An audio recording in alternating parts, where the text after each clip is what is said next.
Assalamualaikum dan selamat sejahtera. Apa khabar semua murid-murid? Cikgu berharap kamu berada dalam keadaan sihat, sejahtera hendaknya. Okey, pada hari ini saya Cikgu Akmal Rizal bin Abu Kasim akan mengajar kamu reka bentuk dan teknologi tahun 5, iaitu tajuk yang kita nak belajar hari ini berkenaan dengan kenali alatan jahitan. Okey. Okey, yang ni adalah topik yang telah saya sampaikan ataupun telah saya edarkan pada minggu lepas, iaitu tentang kenali mata jahitan. Okey, kenali mata jahitan. Terdapat 6 jenis mata jahitan yang kamu perlu tahu. Sedikit cikgu ulanglah pada minggu ni sebab benda ni cikgu dah kongsikan dalam Telegram dan kamu dah jawab soalan yang cikgu berikan dalam Google Form pada kelas PDPR kita pada minggu lepas. Tapi apapun hari ini cikgu ulang sedikit sebagai revision lah. Okey. Kenali mata jahitan. Mata jahitan tangan mempunyai pelbagai jenis. Mata jahitan digunakan untuk mencantumkan kepingan fabrik, membuat kemasan tepi fabrik dan sebagai hiasan. Yang berikut ialah contoh mata jahitan tangan. Macam cikgu kata tadi, jahitan tangan ni ada 6 iaitu yang pertama jahitan kiah, jahitan jelujur halus, jahitan jelujur kasar, jahitan insang pari, jahitan sembat dan jahitan silang pangkah. Okey, setiap satu dia mempunyai fungsi-fungsi dia lah. Okey, seringkasnya jahitan kiah ni ialah jahitan yang digunakan untuk memula dan mematikan jahitan. Dia mula dan diakhiri salah satu jahitan lah. Itu kita kenali sebagai jahitan kiah.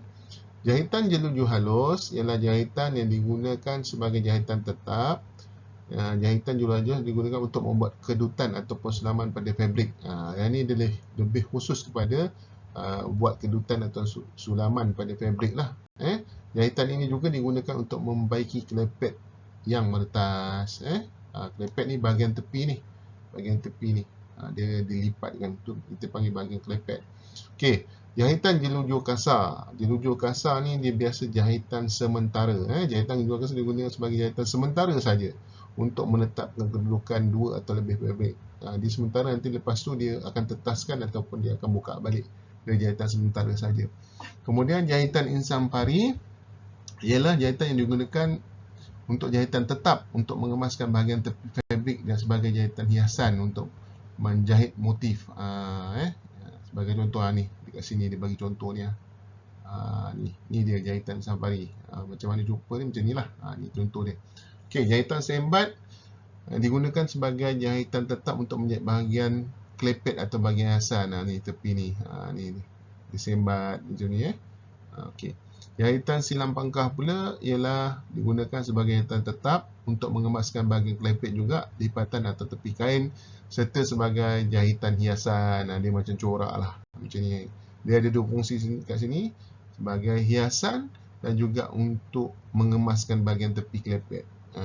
Dia ada segi kelebihan dia lah untuk jahitan silang pangkah. Jadi cikgu rasa kamu boleh ingat lah, tak banyak sangat kan. Ada 6 saja jahitan. Kalau kita berkesempatan nanti selepas ni sekolah dah dibuka, boleh kita buat secara praktikalnya. Jenis-jenis jahitan ni kita akan buat sama-sama dalam kelas kita nanti apabila sudah buka sekolah kembali seperti biasa. Okey, selesai untuk tajuk kenali mata jahitan ni. Cikgu pergi seterusnya pada topik ataupun tajuk yang kita hendak belajar hari ini, yang cikgu nak terangkan, iaitu tentang alatan jahitan. Okey, jenis-jenis mata jahitan kita dah belajar pada minggu lepas. Jadi pada minggu ini kita nak belajar berkenaan dengan alatan jahitan. Okey, dekat sini ada ditunjukkan beberapa alatan. Okey, yang pertama sekali pembaris. Pembaris jahitan ni dia bukanlah macam pembaris biasa. Ada juga ni macam pembaris biasa yang kita gunakan, tetapi ada berbentuk L, ada macam melengkung sikit dan sebagainya. Dia digunakan untuk mengukur dan menanda pola. Pola ni biasa macam pelan lah. Dia punya kertas pola ni pelan untuk buat satu-satu fabrik baju dan sebagainya.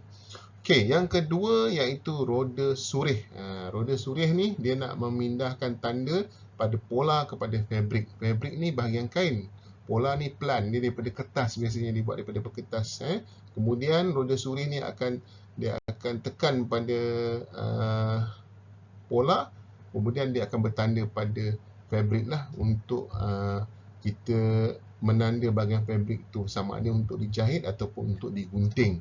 Okey, yang ketiga iaitu pita ukur. Dalam alatan jahitan juga digunakan pita ukur, tapi dia sejenis pita ukur yang sebegini rupa lah. Dia boleh mudah lentur dan sebagainya sebab dia nak mengukur fabrik ataupun kain.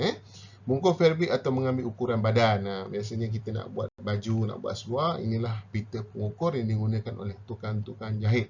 Okey, yang seterusnya iaitu kapur tukang jahit. Kapur tukang jahit ni untuk dia menanda lah pada fabrik. Dia dah siap ukur berapa panjang, berapa dia punya lebar dia, dia akan tanda gunakan kapur ni, kapur fabrik. Dia boleh bila ditanda pada fabrik dan dibasuh dia akan hilang lah, dia tanda sementara saja. Okey, yang seterusnya iaitu kertas karbon tukang jahit. Ni memindahkan tanda pola garisan dan motif ke fabrik dengan menggunakan roda surih. Inilah dia kertas karbon yang digunakan bersama-sama dengan roda surih ni. Ni dia tekan roda surih ni di atas kertas karbon ni, kemudian dia akan, kertas karbon ni akan buat tanda pada fabrik yang hendak dibuat lah, fabrik yang hendak dihasilkan. Okey, yang seterusnya iaitu gunting fabrik. Gunting fabrik ni dia tak sama macam gunting kertas. Ni dia bagi dua contoh yang berlainan. Gunting fabrik ni biasanya di kedudukan dia, dia punya pemegang ni, tengok cara dia, dia ada macam ni sikit kedudukan dia. Dia rata supaya bila nak memotong bahagian fabrik tu dia senang, dia boleh letak saja atas kain ataupun fabrik tu. Dia nak menggunting tu dapat hasil guntingan yang lurus dan kemas lah. Gunting fabrik hanya digunakan gunting fabrik ni untuk gunting fabrik. Dia tak boleh gunakan untuk kita menggunting kertas. Kalau untuk gunting kertas ni gunting biasa yang kita gunakan lah. Untuk memotong kertas bagi membentuk pola ni, kertas karbon ni kita gunakan gunting kertas biasa lah. Okey, yang seterusnya iaitu jarum peniti. Jarum peniti ni juga merupakan alatan jahitan lah. Jarum peniti ni untuk menyemat pola pada fabrik, menetapkan dua atau lebih kepingan fabrik sebelum menjahit. Kadang-kadang ada dua keping fabrik nak dicantumkan, dia gunakan jarum peniti ni untuk melekatkan dua fabrik tu, barulah dijahit. Selepas dah dijahit, barulah jarum peniti ni akan ditanggalkan. Okey, jadi dekat sini 1, 2, 3, 4, 5, 6, 7, 8. Ada lebih kurang 8 pada muka surat 7 dan 6 ni. Kita pergi pada muka surat yang seterusnya, iaitu muka surat 9. Okey, muka surat 9. Okey, muka surat 9, jarum jahit tangan. Dia jarum jahit tangan ni untuk menjahit fabrik lah. Dia jarum jahit tangan ni jarum yang digunakan menggunakan tangan lah. Kalau jarum untuk kegunaan mesin jahit lain, dia tak sama. Okey, kemudian mesin jahit mini. Ada mesin jahit mini untuk menjahit fabrik menggunakan elektrik untuk berfungsi, dia digunakan elektrik lah. Okey, dan seterusnya mesin jahit tangan.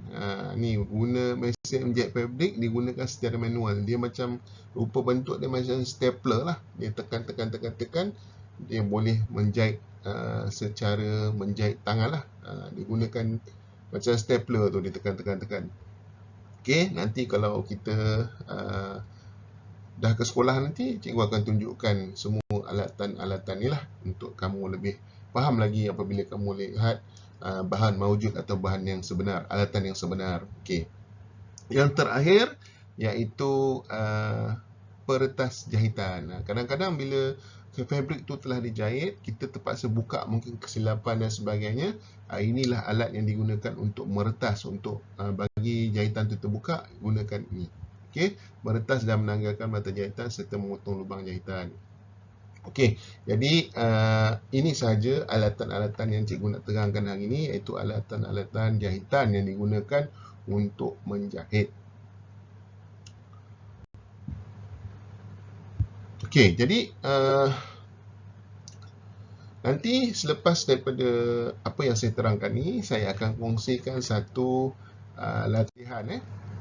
Saya akan kongsikan satu latihan pengukuhan berdasarkan alatan jahitan yang telah saya terangkan tadi. Saya hendak kamu jawab soalan tersebut sebagai bukti evidence lah yang saya telah sampaikan topik ini dan kamu telah menjawab soalan apa yang telah cikgu sampaikan pada hari ini. Jadi sekian saja kelas kita pada hari ini. Kita berjumpa lagi pada minggu depan. Okey. Sekian, terima kasih.